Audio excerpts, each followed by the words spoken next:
Imagine this for a moment. You walk into a quiet room on a Friday evening. The door closes behind you, and suddenly the world outside disappears. No phone buzzing in your pocket, no television murmuring in the background, no music, no podcasts, no endless stream of notifications asking for your attention, just silence. Not for 5 minutes, not for an hour, for the entire weekend. For most people, that scenario feels almost unbearable. After a few hours, the urge to reach for stimulation would start creeping in. The mind would wander restlessly. The silence would begin to feel heavy, almost suffocating. Many people would describe the experience as lonely, uncomfortable, even a little frightening. But here is the strange part. For a small and often misunderstood group of people, that same scenario doesn't sound like torture at all. It sounds like relief, like finally exhaling after holding your breath for days. The idea of 2 uninterrupted days with nothing but your thoughts can feel calming, almost nourishing. If hearing that description just made something inside you relax, you probably know exactly what I'm talking about. You may have spent years hearing subtle messages that something about you is unusual. Maybe people have asked why you spend so much time alone. Maybe they've assumed that choosing a quiet evening by yourself must mean you're lonely or withdrawn. But what if that assumption is completely wrong? What if the ability to sit comfortably in silence is not a weakness, but a sign that your mind operates differently from most people? And what if the very thing society sometimes misunderstands about you is actually one of your greatest psychological strengths?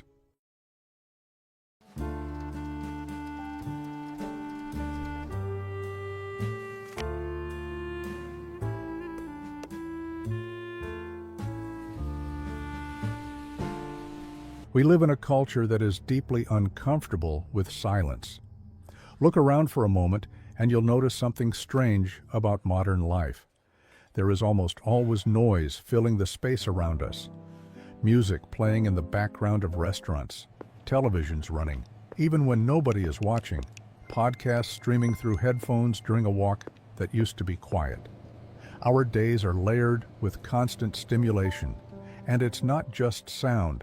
It's notifications, messages, scrolling feeds, and endless updates competing for our attention. At any given moment, the modern world offers thousands of tiny distractions designed to keep the mind occupied. Somewhere along the way, constant stimulation stopped being a choice and became the default. Silence started to feel suspicious. If someone spends a Friday night alone reading a book, people often ask if they're okay. If a person chooses a quiet walk without headphones, others might assume they're bored. Even children who enjoy playing quietly by themselves are sometimes pushed into activities because adults worry that solitude means something is wrong. But this reaction reveals more about our culture than it does about the individual. Modern society has quietly built an identity around external stimulation. Being busy signals productivity. Being socially active signals happiness. Being constantly connected signals success.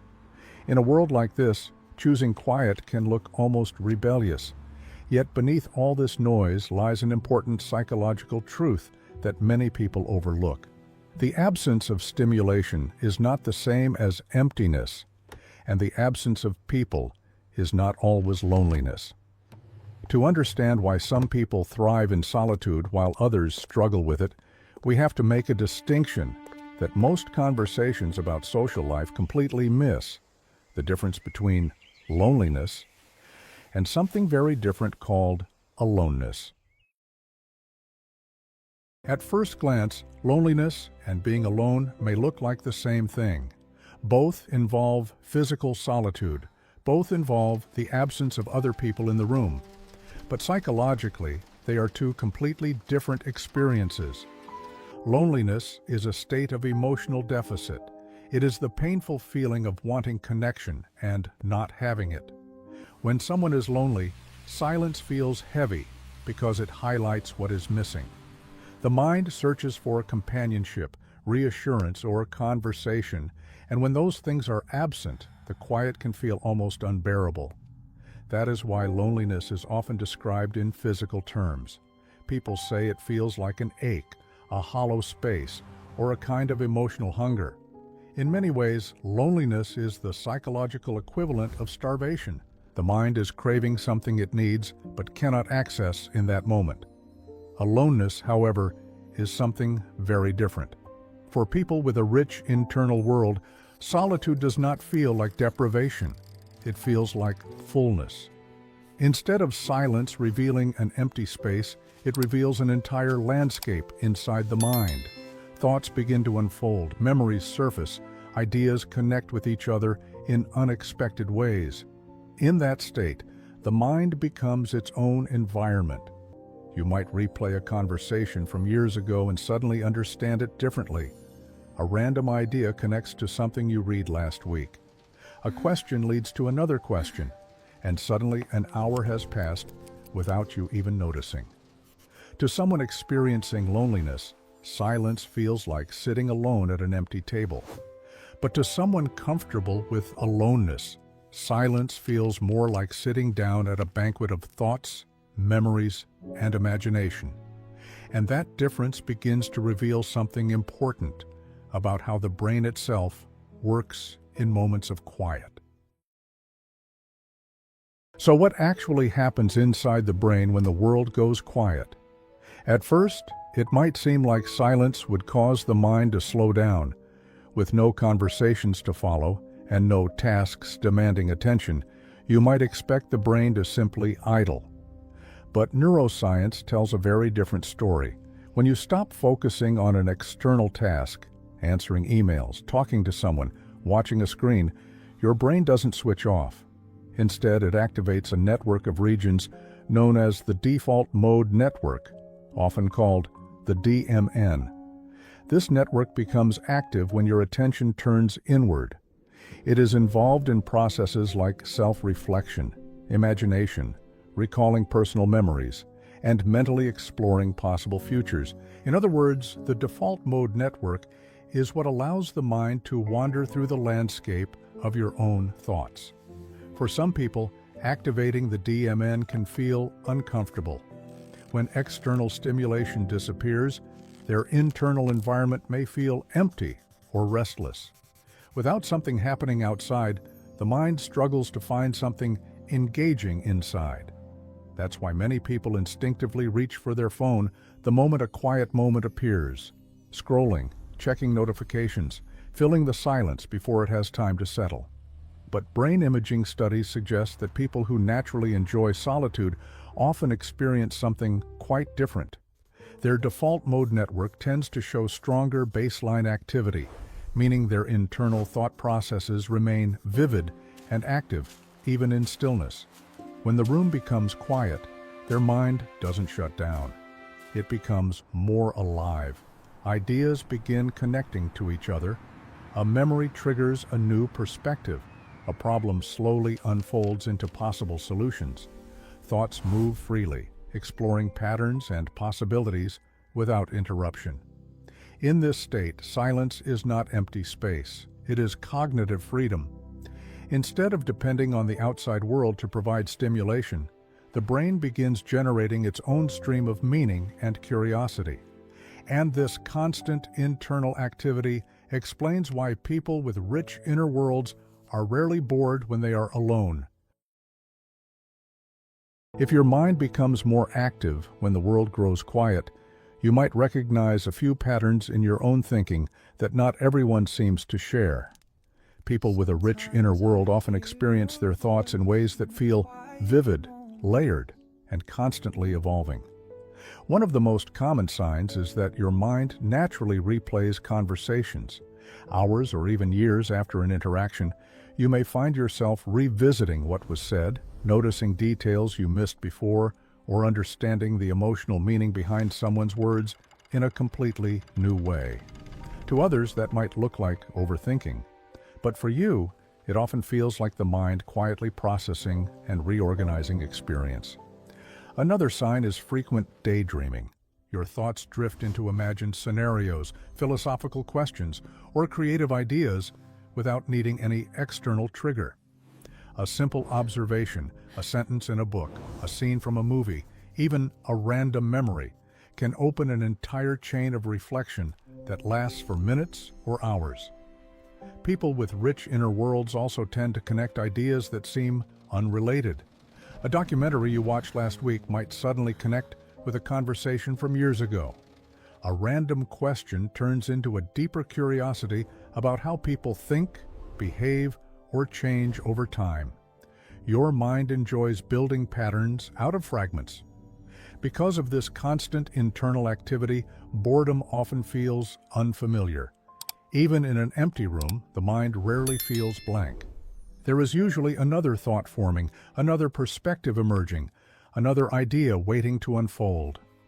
From the outside, this may look like quietness, but internally, it can feel more like a complex ecosystem of thoughts moving in different directions at once. And this internal richness explains something else many people with reflective minds experience.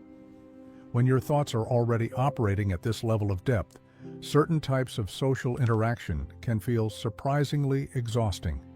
Not because you dislike people, but because shifting attention away from that inner landscape requires more energy than most people realize.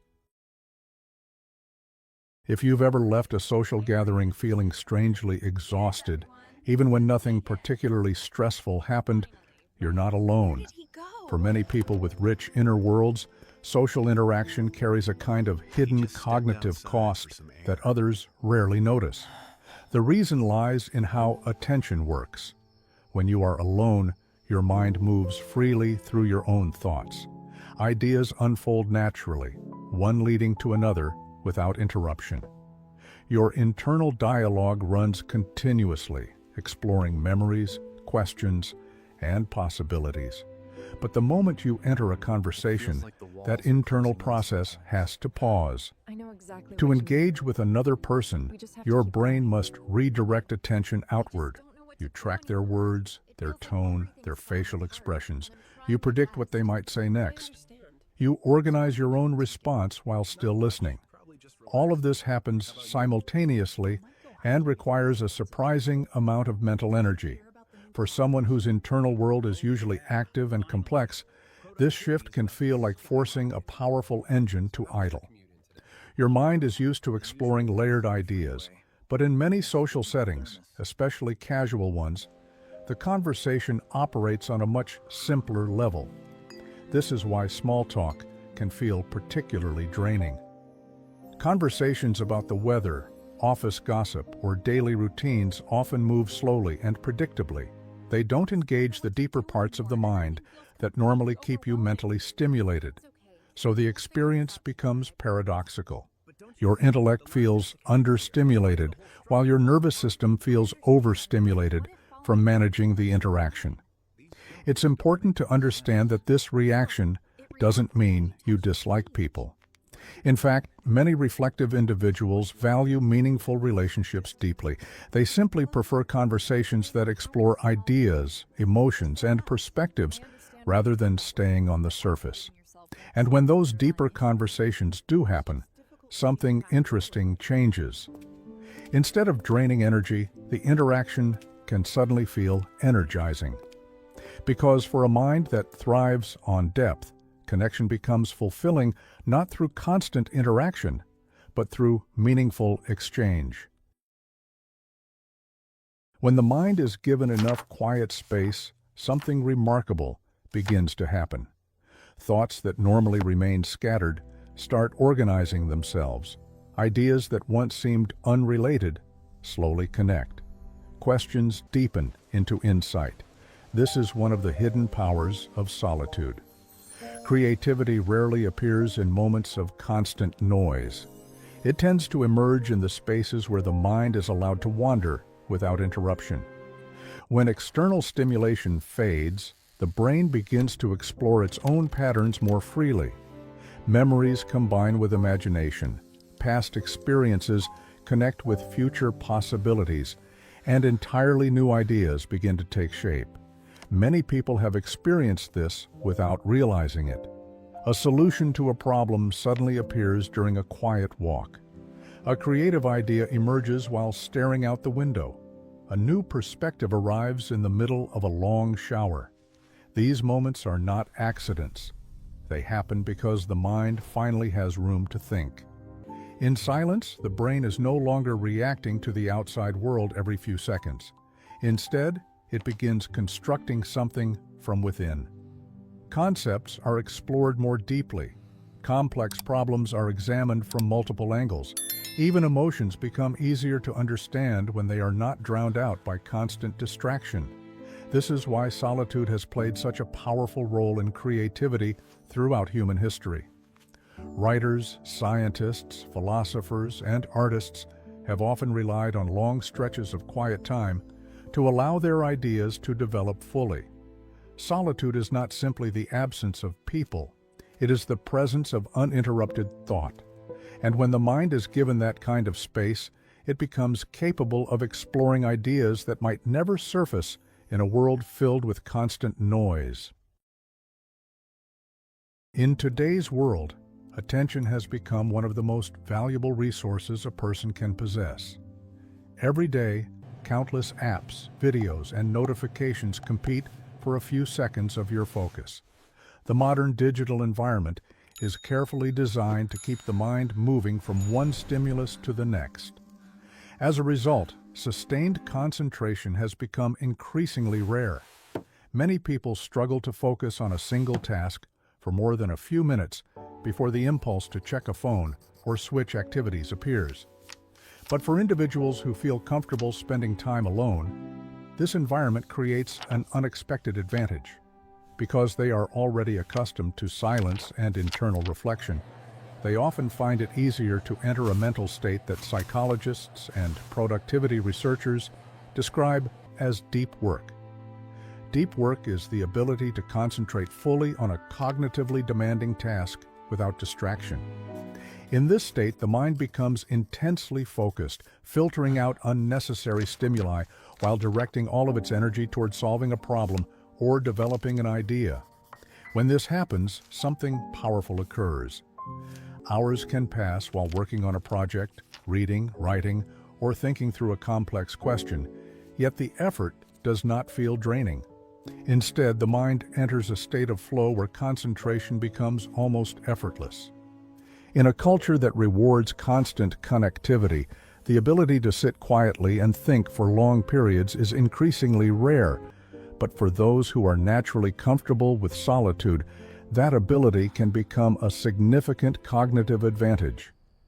While the world is busy reacting to endless streams of information, a quiet mind has the space to go deeper, exploring ideas, solving problems, and producing work that requires sustained attention. At this point, it's important to pause and clarify something that often gets misunderstood. Solitude and isolation are not the same thing, even though they can look similar from the outside. Healthy solitude is a choice. It is a space you enter willingly because it helps you think, reflect, and recharge. When solitude is healthy, it leaves you feeling clearer, calmer, and more connected to yourself. Time alone becomes a way of restoring mental energy rather than draining it. Isolation, on the other hand, feels very different. Isolation is not chosen. It happens when connection is missing, even though it is needed. Instead of feeling peaceful, the quiet begins to feel heavy and uncomfortable. The mind searches for contact, conversation, or understanding, and the absence of those things can create emotional strain. People who value solitude often still care deeply about relationships. The difference is not that they avoid connection, but that they prefer depth over quantity. A few meaningful conversations can feel far more fulfilling than dozens of superficial ones. In this way, solitude becomes a balance. Time alone nourishes the inner world, while meaningful relationships keep us grounded in the shared experience of being human.